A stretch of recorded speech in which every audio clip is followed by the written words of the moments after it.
Alright Guardians, buckle up because today we're going to be diving into the world of Destiny 2 The Final Shape to uncover the best meta PVE weapons that will help you dominate in any encounter. Where weapon choice can make or break your gameplay experience, there are a plethora of options available. It can be overwhelming for new players to find the perfect arsenal for your Guardian. But lucky for you guys, I've got a list of the top 7 best primary weapons that you could be using in endgame PVE. So Guardians, let's get into this.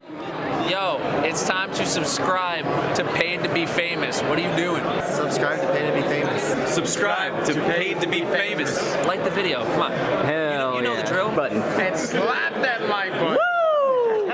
Now this list is going to be based off usage rates, going from the least used to the most used primary weapons in endgame activities such as raids. And if you're wondering how I came up with this list, I actually used the website D2 Tracker, a very cool website that you can get tons of information about Destiny 2. And as always, if your favorite weapon didn't make the list, let me know about it down in the comments. Let's have a conversation about it. Now let's get into the list. Coming in at the number 7 spot, we have the Rufus's Fury Legendary Strand Kinetic Auto Rifle. This has a 1.3% usage rate and is responsible for 1.1% kills within raids. It's a rapid fire frame auto rifle firing at 720 rounds per minute, and the only way to get your hands on this is to complete encounters within the Root of Nightmares raid. There's a ton of good options for the perks on this. You have things like reconstruction and rewind rounds, which are going to give you a bigger magazine, and if you're looking for more ability energy, you have things like Demolitionist and Pugilist, which will give you 10% of either your grenade or your melee energy back per kill. And in the second column, you have things like Hatchling, which will spawn a Threadling when you get a precision final blow, pairs really well with those strand builds. And for extra damage, you have things like Frenzy, which will give you a 15% increase to damage for being in combat for 12 seconds, or you have Paracausal Affinity, which will give you a 20% increase to damage when you get a weapon final blow. There's a ton of people still doing the Root of Nightmares raid, so I highly suggest you find an LFG team and get in there so you can get your hands on this auto rifle. Now moving on to number 6 on the list, we have the Imminence Legendary Kinetic Submachine Gun that does strand damage. This has a 1.38 usage rate inside of raids and is responsible for 1.4% kills within raids. The only way to get this submachine gun is by completing encounters within the Salvation's Edge raid. It's a lightweight frame, superb handling, move faster with this weapon equipped. It comes with a ton of great perk combinations. Most notably is the Chaos Reshaped perk. The Chaos Reshaped perk can grant you up to a 35% increase in damage,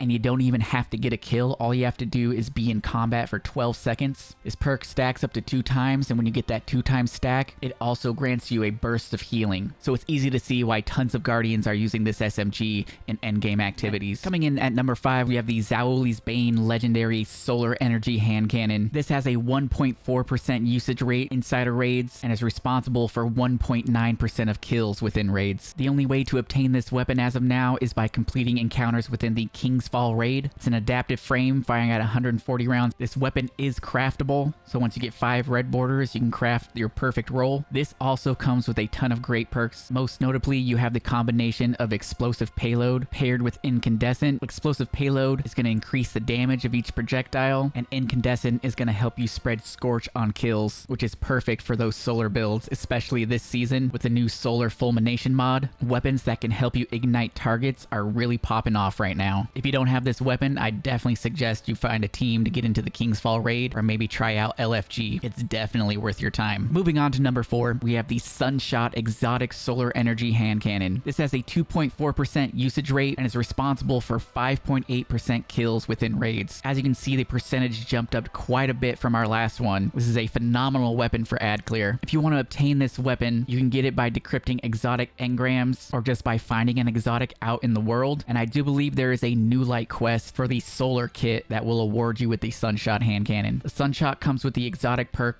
Sunburn. This weapon fires explosive rounds and highlights targets that take damage from Sunshot, and it also has the exotic perk Sunblast. Targets defeated with Sunshot explode in solar energy, scorching other nearby targets. Like I said earlier in the video, Scorch is very powerful right now because of the artifact perk Solar Fulmination, which gives you increased damage on solar ignitions. This is one of the best exotic hand cannons in Destiny 2 for PvE, and since this is an exotic primary weapon, you will be getting increased damage to all red bars in the game, which will help you clear ads even faster. And there is an exotic catalyst for the Sunshot, which is going to increase the stability by 20, and the range by 30, which makes this weapon feel even better. Definitely pick this weapon up if you guys are new to the game. Next up, we have the number 3 spot, which is going to go to the Aberrant Action Legendary Solar Energy Sidearm. This has a 3.3 usage rate and is responsible for 6.4% kills within raids. This is a sidearm that actually takes special ammo. It's a rocket-assisted frame, which if you know anything about Destiny 2, these have risen to the top of the PvE meta. If you want to get your hands on this weapon, it drops from the episode Echoes activities, and it is fully craftable once you get 5 red borders. There are plenty of good perk combinations and options for you to choose from, but most notably, you have the combination of Heal Clip and Incandescent. Heal Clip states that reloading shortly after dealing a final blow grants cure to you and your nearby allies. You're going to get cure times 2, and your allies are going to get cure times 1, and cure times 2 is going to grant 120 HP to yourself, and cure times 1 is going to give you 60 HP to your allies. Very good for those support roles in PvE. And then of course, Incandescent is going to spread Scorch to those nearby. And Solar Ignition builds, like I said earlier, are popping off so hard in PvE right now. Definitely get into the battlegrounds, definitely go into the Breach executable and farm out those red borders, because you're definitely going to want this in your arsenal. Next up, we have the number 2 spot, which is going to go to the Indebted Kindness Legendary Arc Energy Sidearm. This has a 3.5% usage rate and is responsible for 5.5% kills within raids. If you want to get your hands on this weapon, the only way to get it is to complete encounters within the Warlord's Ruin dungeon, which I might say is the biggest negative for this weapon, because the other rocket-assisted frames that we have in Destiny 2 are both craftable, which leads me to believe that this would be higher on the list. But the fact of the matter is, if you have terrible RNG, you're probably not going to get the roll that you want, because honestly, there is one perk on this weapon that you are definitely going to need if you want to make this an endgame PvE monster, and I'm talking about Volt Shot. If you don't get Volt Shot on this weapon, you might as well not even use it. Volt Shot states that reloading this weapon after defeating a target overcharges this weapon for a short time, causing it to jolt on its next hit. Volt Shot is fantastic at clearing ads, and Volt Shot will also stun overload champions, which comes in real handy, and most Guardians tend to pair this with Lead from Gold to help out with that ammo economy. States that picking up heavy ammo also grants ammo to this weapon. And then you also have Beacon Rounds, which states that final blows with this weapon grant projectiles tracking, dealing further damage, extends the duration, so it'll make it easier for you to land those hits. Indebted Kindness is definitely one of the best sidearms in the game and deserves the number 2 spot. And there's probably a lot of PvE elitists right now in the comment section letting me know that it should be in the number 1 spot. And you know, you're probably not wrong, but like I said, since this weapon relies on RNG, that is pretty much the only reason that it's not being used more. Now, coming in at the number 1 spot, we have the Call Legendary Kinetic Strand Sidearm. Once again, another rocket-assisted frame sidearm. Now, there is a huge gap in between this and all the other weapons when we're talking about the usage rate. This has a 7.1% usage rate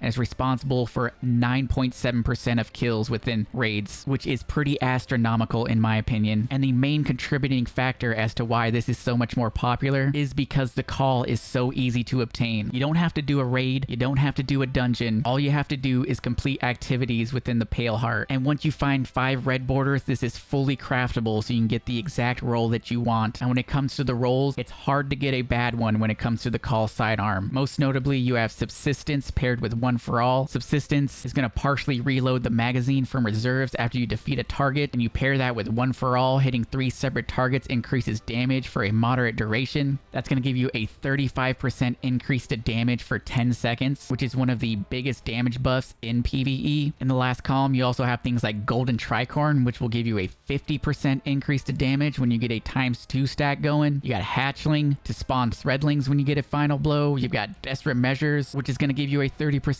increase to damage. In the first column, you got Demolitionist, Strategist, for more ability energy. You got Slice that will sever targets, which is going to make them do 40% less damage to you. Like I said, it's hard to get a bad roll on the Call, but you don't have to worry about that because you will guaranteed will be able to craft this eventually. So Guardians, that is going to do it for the list. Let me know if you agree or disagree with this list down in the comments. And if you enjoyed this video, you can let me know by leaving a like, and also let me know down in the comments if you want me to cook up a best heavy weapon build in Destiny 2 for doing DPS.